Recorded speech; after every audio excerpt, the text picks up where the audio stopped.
Hey, this is Nikkei Roach, and my office is usually full of all kinds of activities. There are people who call us for health. There are other people who call to our office for how to be able to save on travel or something like that. And then we have some friends who just stop by for the heck of it. So it's not uncommon for us to get a lot of calls. And so one day I am at the office and I get a call, and it's a unique call because the person on the other line is actually crying. And I'm trying to figure out who this person is.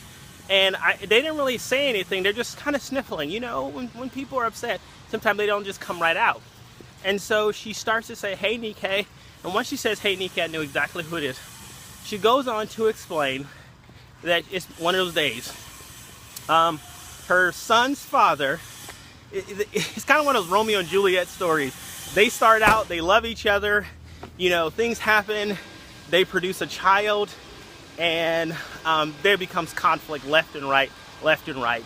And so it's one of these days that she's trying to get in contact with her son's father, and he's just kind of stepped away. He wasn't ready to be a parent. And I started asking her, you know, is it okay and what have you? And she starts to tell me that, you know, he was not this and he was not that. And I asked her just finally, did you tell your son, you know, your negative experience with his father? And she says, no, I would never do that. And right then and then, I almost cried right then and then, because I know almost firsthand the damage that can be caused by somebody belittling someone else who may be biologically connected. She goes on to explain that she would never do that, even if she had animosity towards his father. And it hit me personally because my mother, my biological father decided he wasn't ready. Or somebody said on one of my Facebook posts, said, you know, the what do they call it? Undocumented father as opposed to sperm donor. But I digress.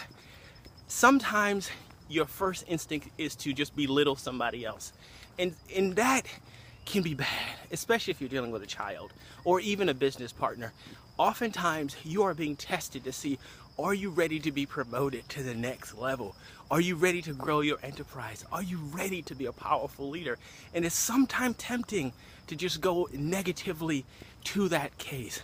Now, going back to the story, the young lady never did that. Her son, now 17, is doing wonderful. He still has some issues with his father, but those things are being worked out. And I love this young lady. She's the same person who pooped in her parents' favorite cup. She's the same little girl when she was a kid who her older sibling tied her to a goat. And you may have already guessed, that's my baby sister.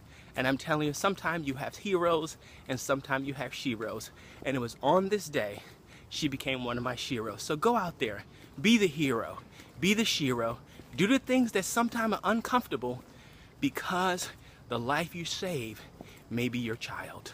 Have an awesome day, and I'll see you on another call. Bye for now.